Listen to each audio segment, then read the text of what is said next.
warahmatullahi wabarakatuh. Waalaikumsalam warahmatullahi wabarakatuh. Selamat siang, salam sejahtera untuk kita semua.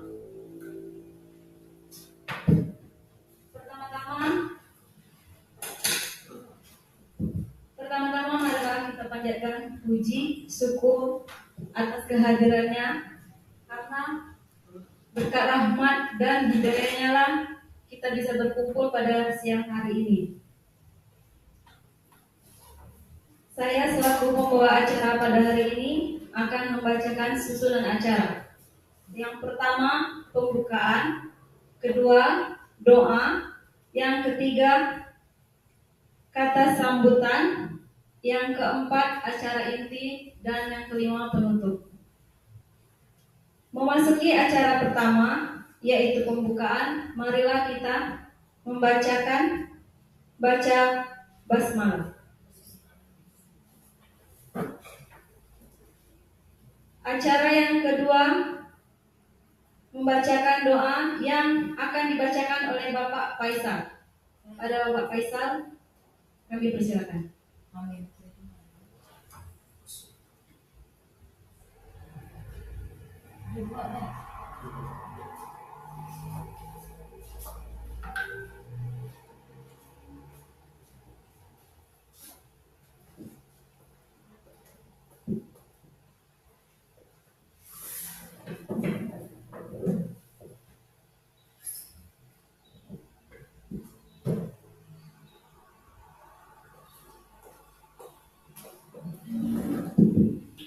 Bismillahirrahmanirrahim.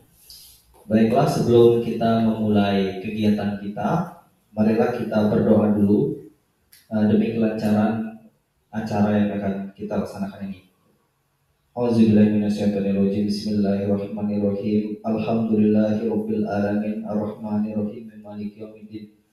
Iyyaka na'budu wa iyyaka nasta'in. Ihdinas siratal mustaqim.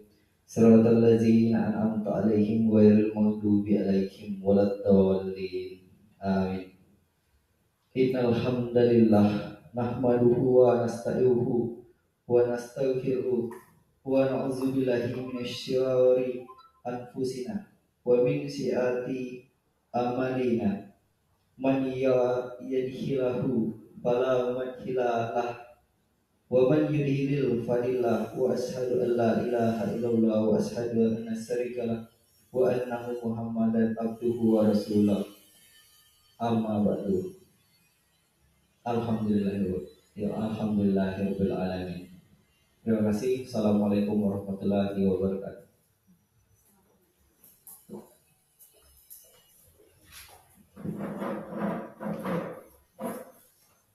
Baiklah, untuk acara selanjutnya, kata sambutan yang akan disampaikan oleh Ibu Ramina. Ada Ibu Ramina? Silakan.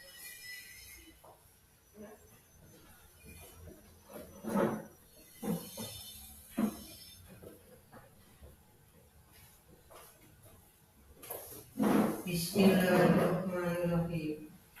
Assalamualaikum warahmatullahi wabarakatuh. Pertama-tama tak lupa kita bersyukur kepada Allah Subhanahu wa taala yang mana pada hari ini kita masih diberi kesehatan dan kekuatan untuk melaksanakan aktivitas kita sebagai seorang pendidik. Salawat dan salam kita panjatkan kepada junjungan kita Nabi besar Muhammad SAW yang mana telah dapat membawa kita ke alam yang terang benderang seperti saat ini.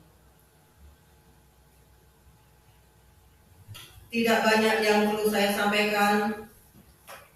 Yang pertama, kita SD 73 Seluma ini bersyukur bahwa ada salah satu guru kita yang dipercaya sebagai guru penggerak. Nah, yaitu Pak Tommy Yandi SPD. Nah, pada saat ini akan membawa kemajuan di SD Negeri 73 Seluma ini. Kita bisa belajar dengan Pak Tommy Yani SPD untuk kemajuan sekolah kita ini. Dan yang guru-guru yang lain boleh belajar dengan Bapak Tommy ini. Nah, saat ini Bapak Tommy akan melaksanakan diseminasi disiplin positif, yaitu praktek baik dan budaya positif di SD Negeri 73 Seruma ini. Untuk itu mari kita kerjasamanya demi kemajuan SD Negeri 73 Seruma ini. Hanya itu saja yang perlu saya sampaikan. Lebih dan kurang mohon maaf. Wabillahi taufiq wal hidayah. Wassalamualaikum warahmatullahi wabarakatuh.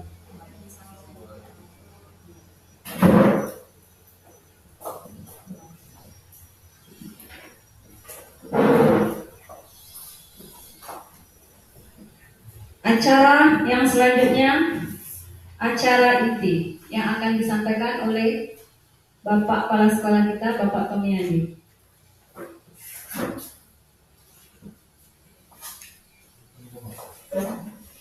Assalamualaikum warahmatullahi wabarakatuh.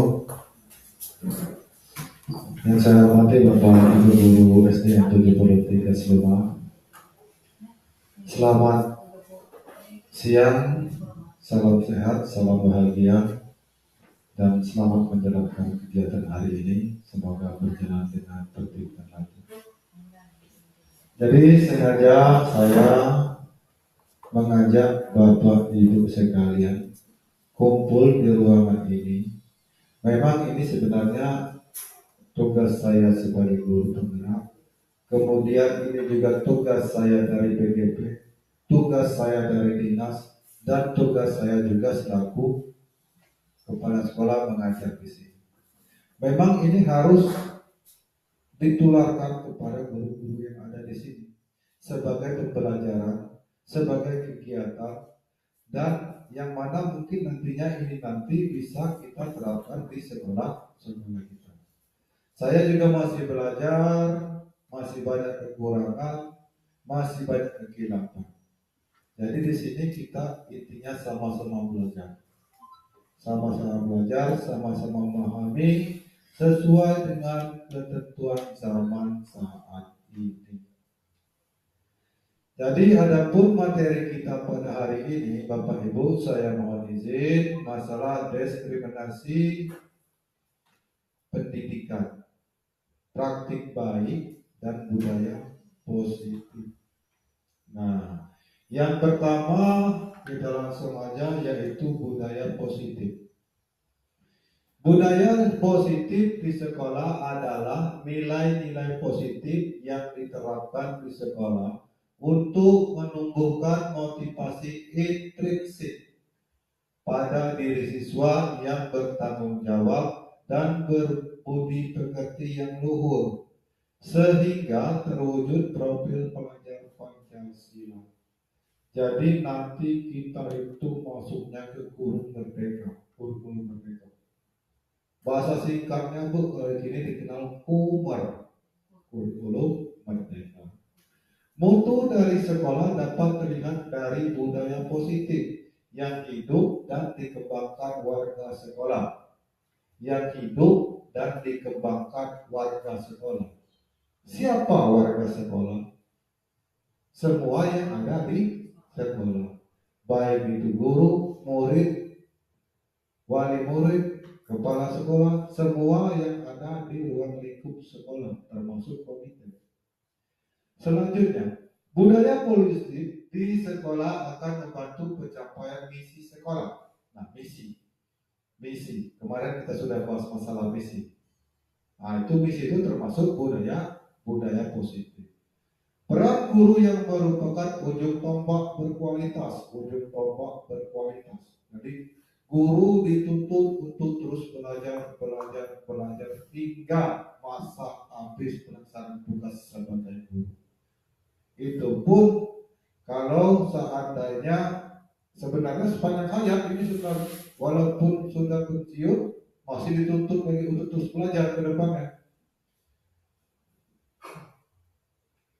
Pendidikan di sekolah memegang peran penting. Nah, jadi dasarnya sini pendidikan. Sampai di sini ada yang ingin ditanyakan? masalah budaya positif? Kalau ada yang ingin ditanyakan masalah budaya positif, silakan. Tapi di sini ada kata-kata intrinsik, ini bukan intrinsik, bukan sebenarnya intrinsik. Intrinsik berarti in itu di dalam. Jadi anak-anak itu harus mempelajari dirinya sendiri terlebih dahulu. Nah, apa kekurangannya, apa kelebihannya, dan apa yang akan dilakukannya. Mulai dari diri sendiri. Terus budaya positif. Budaya positif, contohnya budaya positif ini. Nah, yang ada di sini ini merupakan salah satu bentuk budaya positif, menularkan kegiatan-kegiatan yang bermanfaat. Kalau untuk anak apa contohnya? Belajar kelompok, budaya positif. Kebersihan, budaya positif. Mengikuti kegiatan yang berhubungan dengan sekolah, budaya positif. Perlombaan, budaya positif. Hasil karya, budaya positif. Sebenarnya ini sudah dilakukan semua. Tapi nama-namanya yang kita belum tahu. Cuma untuk guru-guru yang udah lama, mereka sebenarnya udah paham kalau kata-katanya itu lebih tidak terlalu modern. Misalnya ini komunitas, komunitas belajar. Kalau dulu ini kan namanya rapat. Nah, itu kira-kira. Cuma kata-katanya disesuaikan dengan zaman. Lanjut slide berikutnya. Selanjutnya, strategi untuk menciptakan budaya positif di sekolah. 1. Disiplin positif. Disiplin dalam diri yang memiliki motivasi internal, di mana seorang mampu menggali potensi diri untuk dunia berkualitas. Ini yang dinamakan disiplin positif internal atau intrinsik tadi, dari dalam terlebih dahulu. Baik itu untuk anak dan baik itu untuk guru. Terus kebutuhan dasar manusia. Semua yang kita lakukan, guru dan sekolah, adalah usaha terbaik kita untuk mendapatkan apa yang kita inginkan. Sebenarnya saat itu kita sedang memenuhi satu atau lebih kebutuhan dasar kita, yaitu kebutuhan untuk bertahan hidup atau survival, cinta dan kasih sayang, love and belonging, kebebasan, freedom, kesenangan, fun, dan kekuasaan, power. Jadi semua itu bertahan hidup, cinta dan kasih sayang, kebebasan, kesenangan, dan kekuasaan harus didapatkan di sekolah. Nah, bagaimana kita menciptakan semua itu? Nah, kembali lagi. Cara penerapan kita tentang budaya positif tadi. Bagaimana anak bisa merasa senang di sekolah, bagaimana anak bisa mendapat kebebasan dalam belajar, bagaimana cinta dan kasih sayang kita terhadap anak, bertahan hidup, dan kekuasaan mereka dalam menempuh pendidikan. Mereka dibebaskan dengan aturan-aturan yang ada. Bebas tapi ada aturan di sekolah tersebut. Selanjutnya, segitiga restitusi. Restitusi adalah proses menciptakan kondisi bagi murid untuk memperbaiki kesalahan mereka sehingga mereka bisa menstabilkan identitas. Validasi tindakan yang salah kembali pada kelompok merdeka dengan karakter yang kuat menanyakan keyakinan. Segitiga restitusi.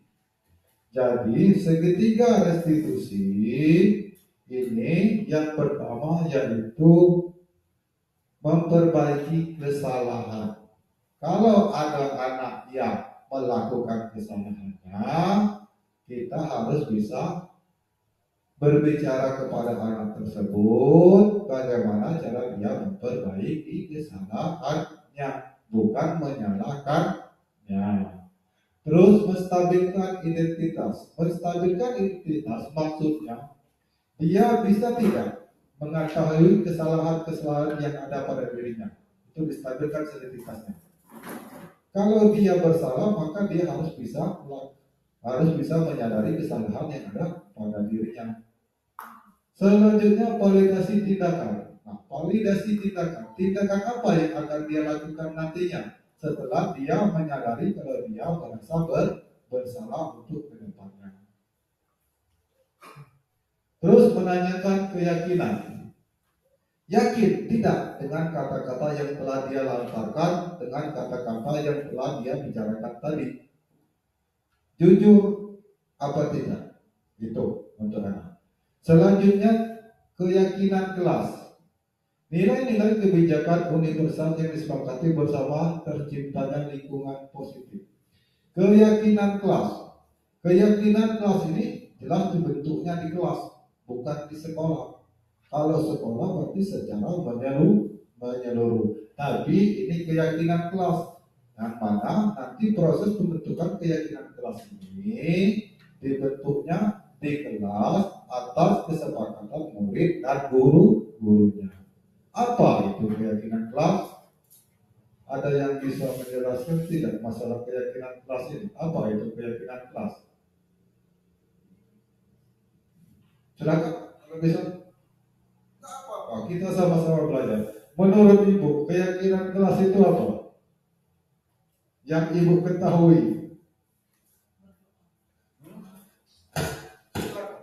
Silakan. Ya, nggak apa-apa. Keyakinan kelas yang ada di kelas. Berdoa bersama sebelum belajar. Berdoa bersama sebelum belajar. Iya. Terus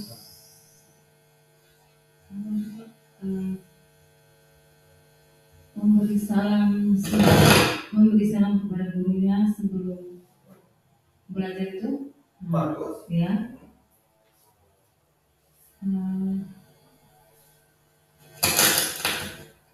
Sepakati juga. Sepakati ya. Iya. Nah, tadi dua Pak ya. Berdoa, memberi salam, yang disepakati di kelas itu misalnya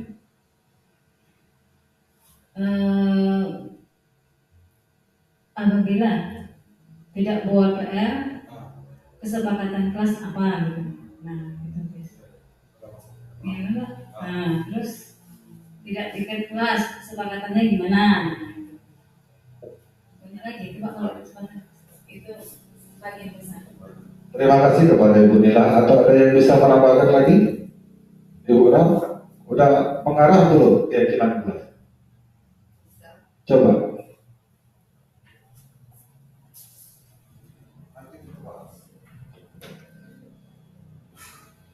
Kalau menurut saya kesepakatan kelas itu yang pertama, petugas piket harus datang lebih awal. Kemudian sebelum belajar kita harus baca doa dulu. Setelah itu melaksanakan tugas dengan rasa tanggung jawab, dan kemudian ada rasa disiplin terhadap tugas-tugas yang diberikan oleh gurunya. Setelah itu Pak, anak-anak harus mendapatkan umpan balik dari gurunya. Itu Pak. Itu saja dulu Pak. Terima kasih kepada Ibu Amina. Jadi sudah benar semua apa yang telah diberikan, apa yang diberikan jawaban dari Ibu Nila, Ibu Ramina tadi sudah benar. Jadi keyakinan ini adalah peraturan kelas. Nah, kesepakatan kelas. Nah, yang telah dibentuk oleh guru dan wali kelas. Isinya apa? Yaitu tadi masuk sebelum berdoa, tidak boleh berkata terlambat. Nah, tata tertib sebenarnya kan. Nah, kalau dulu. Nah, makanya saya bilang tadi sebenarnya ini sudah semua dilakukan, tapi kata-katanya yang belum dipahami. Dari dulu memang sudah bisa. Inilah sebenarnya pengulangan lagi untuk sesuai dengan zamannya, karena kata-katanya mungkin kurang dimengerti oleh orang zaman ini. Nah,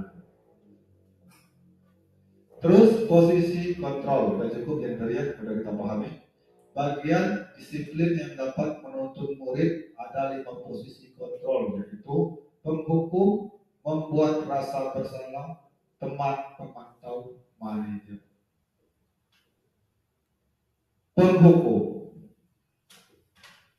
Dari dulu memang guru bisa dikatakan penghukum, ya.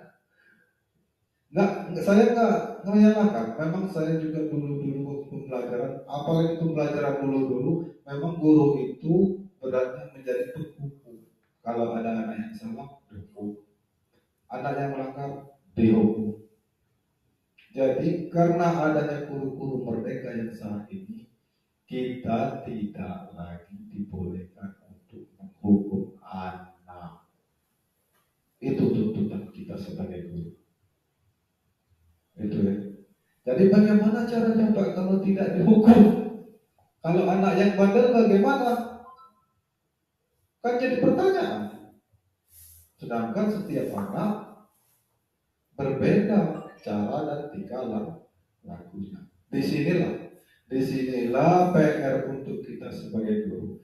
Kalau ada anak yang bersalah, maka balik lagi ke segitiga restitusi. Kalau ada anak yang bersalah, tanyakan apa kesalahannya, sadar tidak dia ada kesalahannya. Kalau sudah menyadari, apa yang akan dilakukan ke depannya. Memang begini cara prosesnya, ya. Memang tuntutannya kayak gini. Padahal kan kita sudah tahu setiap daerah lain suasananya, tiap tingkah laku anak lain bagaimana caranya. Memang begini tuntutan kita saat ini. Itu masalah penghukum. Membuat rasa bersalah. Kalau ada anak yang bersalah, bagaimana cara anak itu menyadari kesalahannya. Terus kita juga sebagai guru menjadi teman. Tidak ada batasan kita terhadap murid sebagai pendidik dan sebagai teman. Terus kita pemantau apapun yang dilakukan oleh murid supaya tidak terjadi kesalahan. Yang selanjutnya manajer, jelas kalau guru adalah manajer di kelas yang mengatur terjadinya proses belajar mengajar di kelas. Terus lanjut.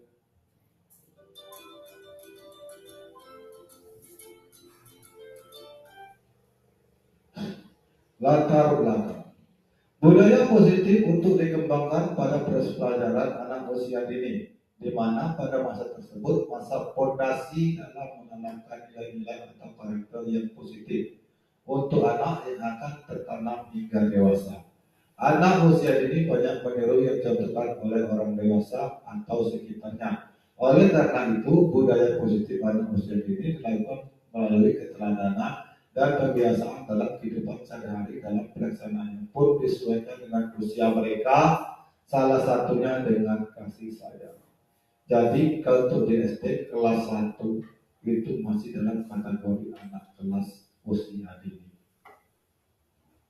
Jadi cara pendampingan proses belajar mengajarnya harus dengan kasih sayang. Itu tantangan untuk anak kelas 1. Untuk kedepannya begitu, harus dengan kasih sayang. Lanjut dong.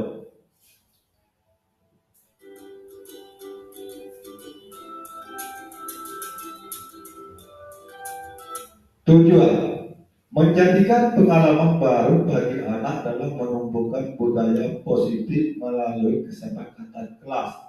Terbentuknya karakter yang merupakan cerminan profil pelajar Pancasila. Jadi budaya positif ini adalah pengalaman baru untuk anak-anak kita supaya terbentuknya karakter anak. Budaya positif terbentuknya karakter anak sesuai dengan karakternya masing-masing. Setiap anak karakternya berbeda. Ada yang suka menggambar, ada yang suka bernyanyi, ada yang suka menari, dan ada juga yang suka menjadi belajar di kelas atau menjadi kutu buku kata kita. Nah itu nanti tugas kita sebagai guru harus mentransportasikan, harus menunjukkan arah, harus menuntun anak itu sesuai dengan karakternya masing-masing. Itu tugas kita nanti ke depan. Selanjutnya menciptakan dan menumbuhkan budaya positif di dalam kelas sehingga terbentuk karakter positif pada diri siswa.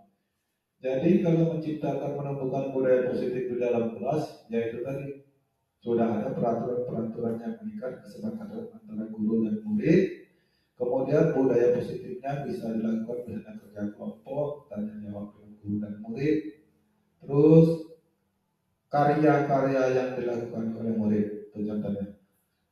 Dalam kegiatan pengimbasan kepala rekan sejawat dalam konsep paradigma tentang budaya positif dan perbedaan hukuman dan restitusi anak. Perbedaan hukuman dan restitusi anak. Jadi kalau hukumannya sudah jelas tadi kita tidak boleh melakukan, jadi kembali dengan restitusi bagi anak. 3 cara tadi restitusinya. Anak menyadari kesalahannya, anak tidak akan mengulang lagi kesalahannya, dan apa yang akan anak lakukan ke depannya setelah menyadari kesalahannya. Lanjut.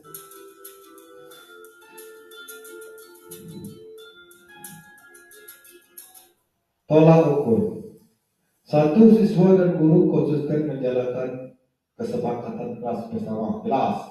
Jadi kita harus konsisten untuk menjalankan kesepakatan yang ada di kelas, baik itu murid dan baik itu guru. Nah, nanti untuk di kelas-kelas kita harus ada kesepakatan kelas. 2. Munculnya karakter positif pada anak seperti religius sudah dilaksanakan, disiplin waktu sudah dilaksanakan, tanggung jawab tanggung jawab anak sebagai pelajar dan tanggung jawab guru sebagai pengajar sudah dilakukan. Toleransi, kita harus ada toleransi ya Bung ya, dan mandiri, harus belajar mandiri. Sudah hampir kita lakukan semua.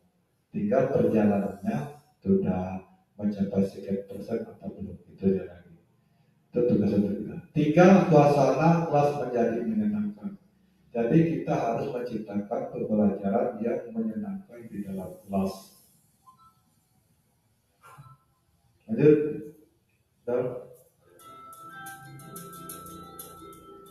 Lini masa tindakan. 1. Mengajukan gagasan kepada kepala sekolah. Nah, kalau ada gagasan-gagasan atau ide yang baik yang untuk kemajuan sekolah boleh disampaikan nantinya. Mengajukan gagasan kepala sekolah, membuat kesepakatan dengan kelas, menumbuhkan kebiasaan-kebiasaan menjadi kebiasaan budaya positif di kelas ataupun di sekolah. Dan melakukan evaluasi dan refleksi. Maksudnya melakukan evaluasi dan refleksi. Udah disepakati ada belum? Apakah kesepakatan kelas tadi bertentangan dengan keadaan kita atau tidak? Kesepakatan kelas bisa dirubah sesuai dengan kebutuhan yang ada di kelas kita sebagai guru dan murid yang ada di kelas kita, bisa dirubah. Lanjut.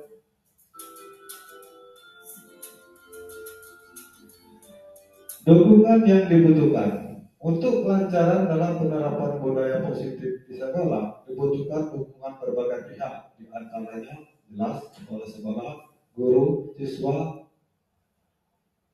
media dan sarana prasarana jelas, yang menunjuk proses pelaksanaan jelas, kesepakatan kelas serta orang tua siswa mengajukan babysitting sebagai kebiasaan di dalam rumah. Nah, jadi dukungan yang dibutuhkan tadi semua warga sekolah termasuk wali murid. Jadi seluruh itu harus mendapatkan dukungan untuk terciptanya kesepakatan kelas tadi. Lanjut.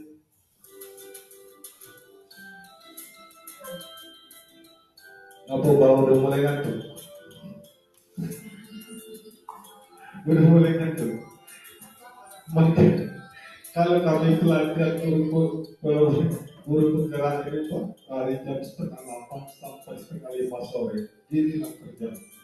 Istirahat makan sebentar masuk lagi. Tiap Sabtu. Nah ini adalah tentang sosialisasi tentang budaya positif antara rekan guru di sekolah. Nah kayak gini yang harus kita lakukan ke depannya. Ini adalah contoh. Nah, contoh-contohnya. Nah kayak gini terus kita ke depannya. Ini sudah dulu.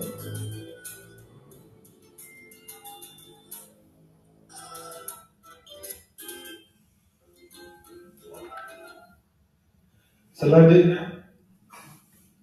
hasil kesepakatan kelas yang sudah dibuat. 1. Tidak datang terlambat. Ya benar apa yang katakan Ibu Tri. Inilah contoh kesepakatan kelas. Sudah paham? Berdoa sebelum dan sudah kegiatan, fokus dan mandiri dalam belajar, menjaga kebersihan, saling menyayangi dan menghargai. Itu bisa dirubah sesuai dengan kebutuhan sekolah kita. Tidak harus seperti ini. Terus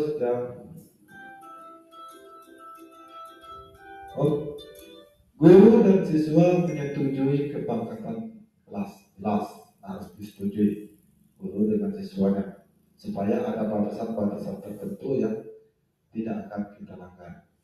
Lanjut. Segitiga restitusi. Nah ini segitiga, contoh segitiga restitusi.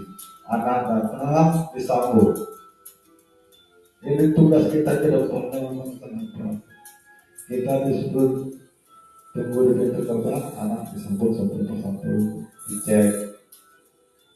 Ini video guru penggerak yang angkatan 9. Inilah kerja. Hampir sama. Guru penggerak itu programnya hampir sama setiap. Tidak dibedakan lagi ini guru kelas, ini guru agama, ini guru penggerak. Tidak, programnya sama.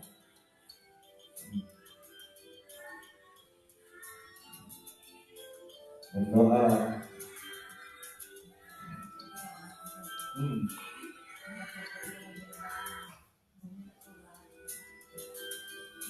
Nah ini segitiga restitusi. Anaknya ditanyai, didekati dengan kasih sayang, dengan kelembutan, supaya tercipta interaksi antara anak dan murid.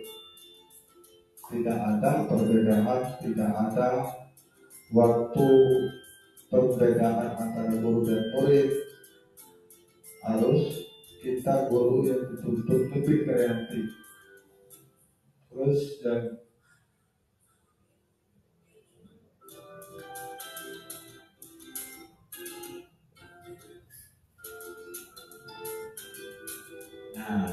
salam guru penggerak, tergerak, bergerak dan menggerakkan. Ini adalah contoh dari masalah kegiatan yang ada di guru penggerak dari teman saya. Saya juga nantinya akan melakukan kegiatan ini. Jadi sampai di sini Bapak Ibu, ada yang mau ditanyakan silakan ditanyakan masalah kegiatan ini tadi dari awal sampai akhir video tadi. Kita sebenarnya bisa menyimpulkan bahwa segala kegiatan kita di sekolah itu dituntut lebih baik. Kita guru dituntut untuk terus belajar sesuai dengan zaman. Kita harus menggali karakter anak sesuai dengan zamannya. Kegiatan-kegiatan yang bersifatnya menghukum tidak dibolehkan lagi. Diganti dengan segitiga restitusi. Menyadari kesalahan, mengaku kesalahan, memperbaiki, dan apa yang akan dilakukan ke depannya. Itu. Sampai di sini ada yang ingin tanyakan, silakan Bapak Ibu. Masalah segitiga restitusi dan disiplin positif tadi. Maupun ada yang mau ditanyakan, silakan. Gak apa-apa, kita sama-sama belajar.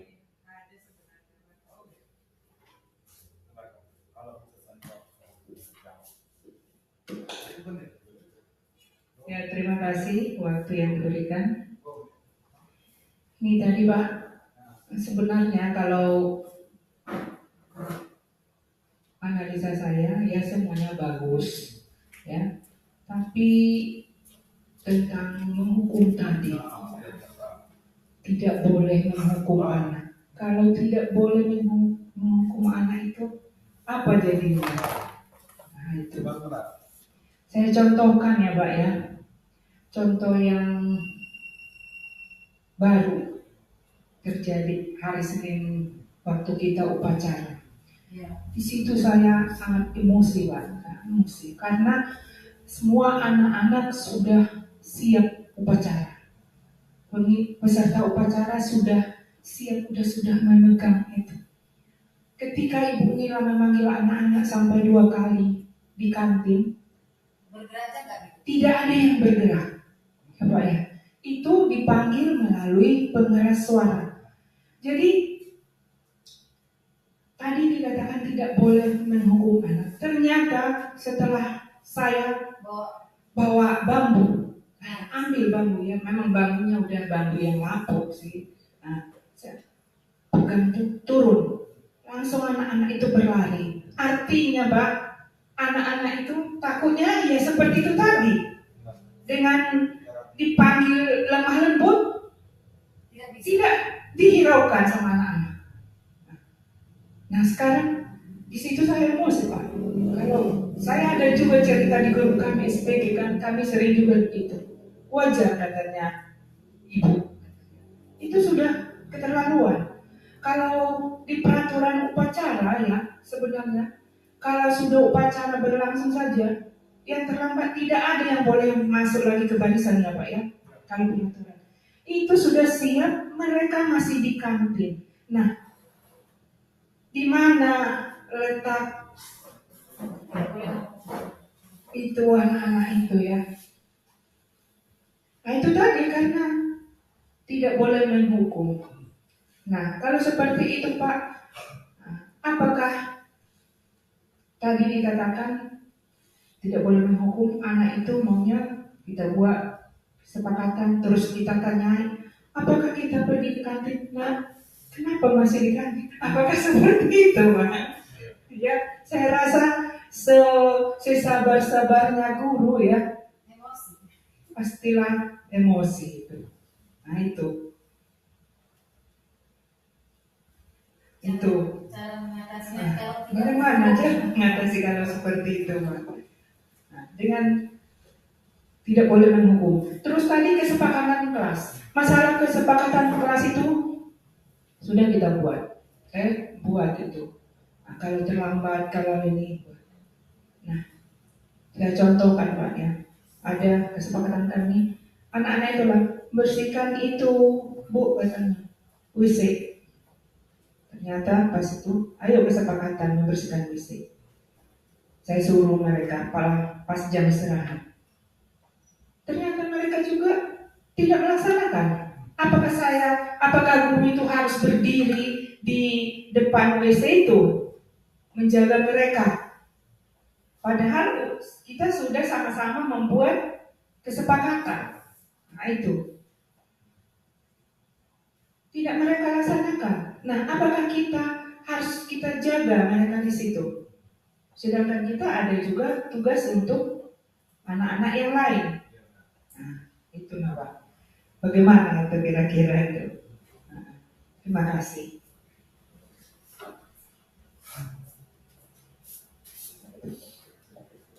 Ya, terima kasih kepada Ibu Juwita. Memang pertanyaan ini bukan dari Ibu Juwita saja. Hampir setiap guru mempertanyakan hal ini. Hampir setiap guru. Walaupun di forum skala kecil kayak kita, forum besar juga hampir sama apa yang dihadapi oleh guru. Di sini ada nggak yang bisa memberikan jawaban atas pertanyaan Ibu Juwita tadi? Kira-kira apa yang harus dilakukan menurut Bapak Ibu sekalian yang ada di sini? Kalau bertemu masalah seperti ini di kelas, kita tidak bisa menghindari, pasti bertemu. pasti bertemu permasalahan seperti itu. Apa yang harus kita lakukan sebagai seorang pendidik? Apa yang harus kita lakukan sebagai seorang penuntut anak? Apa yang harus kita lakukan sebagai guru yang mengajar di kelas sekolah? Tanggung jawab ini bukan ditujukan untuk satu orang guru. Misal, Ibu Juwita yang kena masalah ini, itu bukan tanggung jawab dia sendiri. Seluruh warga sekolah, guru yang ada di sini, termasuk sebenarnya orang tua dan murid-murid ini tadi, bertanggung jawab atas permasalahan ini. Bertanggung jawab, tidak bisa ditumpukan dengan satu orang, tidak bisa. Jadi saya akan mencoba menjawab yang telah saya pelajari selama ini. Memang ya benar.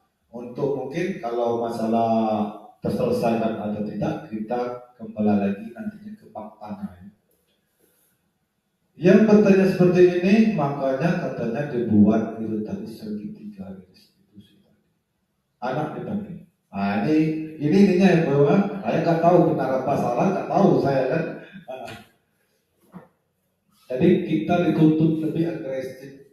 Kalau di masalah berpengerai ini, kita dituntut juga lebih mahir, lebih mapan. Anak dipanggil, kemudian ditanya, Siano, kenapa tadi waktu ibu panggil kamu nggak dengar? Tanyain dulu. Mungkin alasannya, saya nggak dengar bu, saya nggak melihat ibu tadi manggil saya, kan kayak gitu. Terus berapa kali sudah ibu panggil? Kamu nggak juga nyawa. Ibu datang baru kamu pergi. Itu juga dengan menggunakan kekerasan sedikit.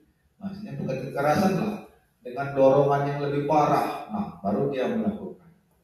Nah, di situ dituntut dalam segitiga restitusi tadi kita menanya, terus ditanyai, kamu, kenapa kamu nggak mau datang tadi? Tahu nggak kesalahan kamu apa? Ditanya dulu. Kalau kita secara nalar kita jawabnya kan kayak ini, ya bu, saya mengaku salah karena saya tidak mendengar apa yang ibu bilang. Nah, kira-kira begitu cara jawabannya. Terus ditanya lagi, mengapa kamu melakukan itu tadi? Maka kamu melakukan itu tadi? Iya bu, tadi saya lagi makan, jadi tanggung dihabiskan dulu. Nah kan kayak gitu kira-kira jawaban anak.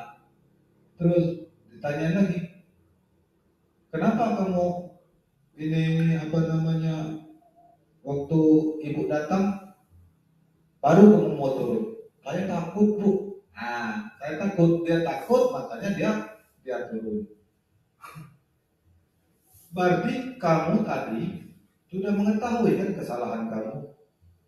Kita harus bimbing untuk lebih aktif lagi gitu nabung. Kalau masalah di si program ini kan, ya bu, saya merasa bersalah.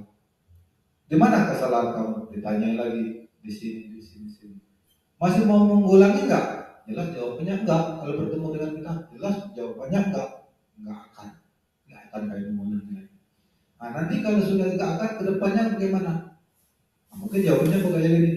Iya bu. Nanti kedepannya saya akan mendengarkan kata-kata ibu. Saya waktu dipanggil akan segera datang, tidak akan mengulangi lagi. Kira-kira kalau anak dipanggil kan pasti kayak gitu jawabannya. Nah itulah tugas kita sebagai guru. Bagaimana caranya kita meyakinkan anak itu nantinya supaya dia tidak mengulangi lagi. Padahal setiap karakter anak, cara anak, apalagi ngomong kadang kita di Sumatera ini, anak ini banyak yang jegal, nakal, agak meresahkan. Tadi harus banyak tidaknya menggunakan sedikit kata-kata mungkin agak kasar, kata-kata yang mungkin agak tidak enak untuk disebutkan, baru dia mengerti. Nah, inilah guna kesepakatan kelas tadi. Sebenarnya memang benar kata Alpu, kesepakatan sudah dibuat tapi tetap langgar. Nah ada juga yang sampai tidak bertemu solusinya pun dari para tutor kemarin menjawab, ya kita jangan lupa berdoa kepada Yang Maha Kuasa supaya anaknya nanti diberi hidayah dan tidak mengulangi kesalahannya. Cuman sebatas itu. Kenyataannya praktek di lapangan dengan teori tidak sama. Tidak sama. Yang praktek itu yang sulit untuk dilaksanakan. Nah, inilah tuntutan kita sebagai guru. Kedepannya bagaimana cara kita menyikapi itu. Kembali, kalau untuk panduannya kembali lagi ke segitiga restitusi. Anak mengetahui kesalahannya, menyadari kesalahannya, kemudian apa yang akan dilakukan ke depannya. Hukuman bisa dilakukan, tapi sifatnya positif. Sifatnya positif. Misal, anak bersalah. Kalau dulu kan hukumannya agak kasar ya, disuruh lari ke lapangan, kemudian disuruh macam-macam lah, angkat tangan atau kaki satu, itu hukuman kita dulu. Saya tidak mengingkari, itu juga pernah saya lakukan. Terus disuruh ini, disuruh itu. Jadi kalau ini sifatnya lebih ke positif. Misalnya kalau anak melakukan kesalahan itu, apa yang akan kita lakukan? Anak disuruh membersihkan lingkungan. Anak disuruh membuat kata-kata yang sifatnya mendidik. Nah, kemudian anak disuruh lagi untuk membuat tugas yang berhubungan dengan pendidikan. Nah, itu kalau ada kesalahan. Kayak gitu, nah. Tidak dengan menggunakan yang sifatnya fisik lagi. Itu hukumannya ke depan. Mungkin Bu, itulah jawaban dari saya. Kalau seandainya kurang, ya kita sama-sama mencari tahu ke depannya bagaimana yang akan kita hadapi, bagaimana yang akan kita lakukan penyelesaian masalah ini. Untuk sementara cukup sebatas itu jawaban dari saya. Memang itulah tantangan kita. Terakhir yaitu penutupan kemarin. Jangan lupa berdoa serahkan dengan yang Maha Kuasa. Kalau memang ada kayak gitu, yang lebih bandel dari bilang bandel, masih bandel. Sedangkan kita ditutup tidak boleh menggunakan kekerasan. Daripada kita yang kena, ya kan? Itu perlindungan kita sebagai guru. Yang lainnya masih ada yang ingin ditanyakan? Tidak menggunakan kekerasan, tapi aku pukul meja keras-keras. Mana itu Pak? Omong ya? Solusinya Pak. Iya. Kadang-kadang kita tuh guru itu ada juga Pak kesalnya deh. Disuruh dia. Jadi kalau dia ribut tentang pendidikan, tentang pelajarannya nggak apa-apa lagi. Dia kadang bukan main-main dia. Sekali suruh dia sebentar, udah tuh ngulang lagi. Karena guru tidak boleh kekerasan dengan anak Pak. Jadi yang dipukul itu bukannya anak-anak Pak, meja yang dipukul. Tapi keras Pak. Gimana itu Pak? Salah apa enggak dengan guru ini Pak?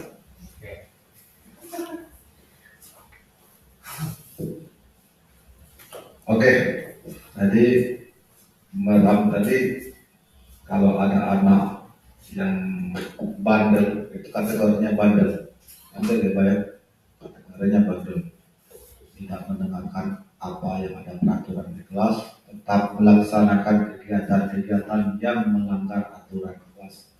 Sehingga untuk menyelesaikan permasalahannya, guru tersebut melakukan dengan cara menyakiti dirinya sendiri, kayak gitu, supaya tidak terlampiaskan kepada anak-anak.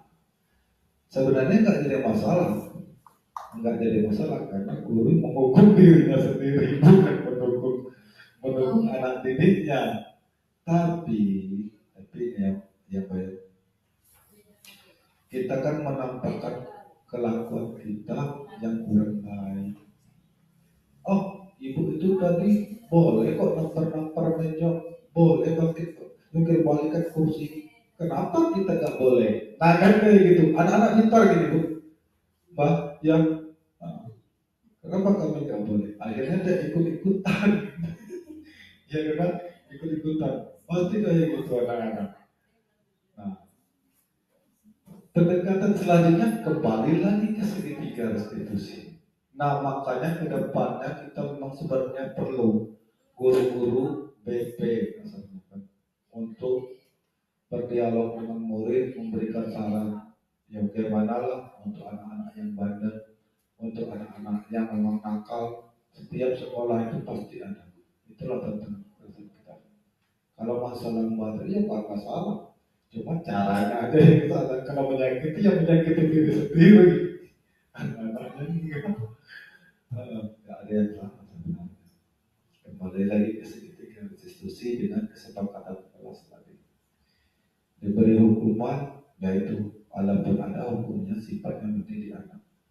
Nah, bukan membuat berbentuk fisik kepada anak, bukan, yang lebih berpendidikan. Untuk kedepannya kita begitu. Itulah peraturannya. Apalagi kalau sudah masuk guru-guru merdeka, ya kayak gitu lah prosesnya. Jadi ada kata-kata menghamba pada anak, itu ada di guru-guru merdeka. Kami juga pertama pusing kok guru disuruh menghamba kepada anak. Ya, nah kayak gitu. Memang tuntutan guru-guru merdeka.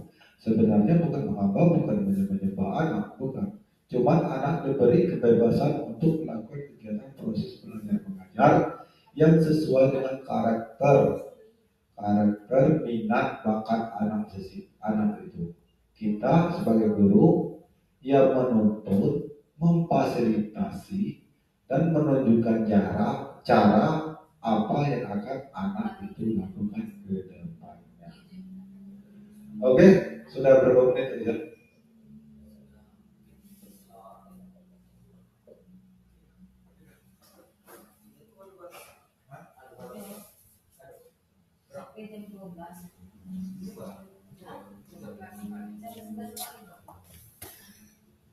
Kini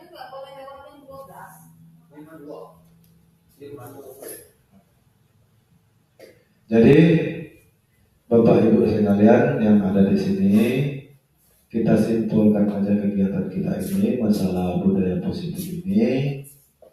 Jadi kita di sini sebagai guru dituntut untuk mendidik anak itu sesuai dengan karakter minat bakat anak tersebut. Dan yang selanjutnya ke depannya kita tidak boleh menghukum anak lagi. Memang itu tuntutannya.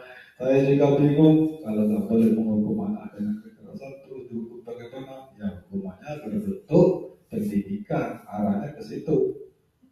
Yang lebih baik lagi.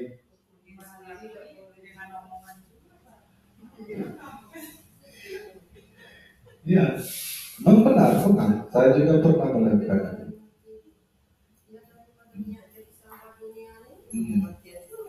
Yang lainnya mungkin nanti kita bisa sharing lagi seperti ini, apapun keluhannya kita ciptakan budaya positif di sekolah kita. Mungkin nanti ada dari Ibu Yunita, ada Ibu Ram, kita fasilitasi semua, ada dari guru-guru lain, kita sama-sama belajar supaya untuk kemajuan sekolah kita.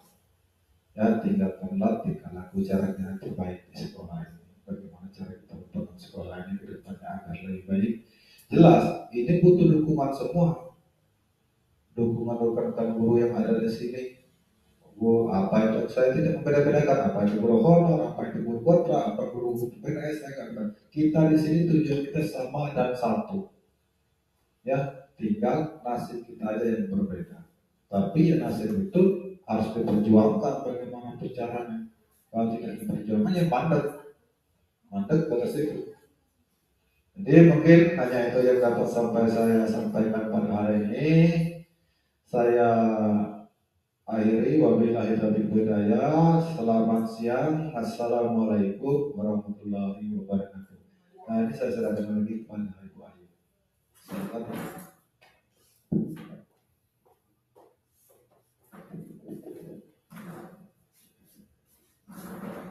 Baiklah, untuk acara selanjutnya yaitu acara penutup. Demikianlah rangkaian acara pada hari ini. Sebelum menutup acara pada hari ini, Saya selaku pembawa acara mohon maaf apabila ada salah kata maupun ucapan, dan saya akhiri dengan mengucapkan terima kasih. Alhamdulillah. Assalamualaikum warahmatullahi wabarakatuh. Waalaikumsalam warahmatullahi wabarakatuh. Lancar lagi. Kita minta belajar. Dan jelas kita sempurna.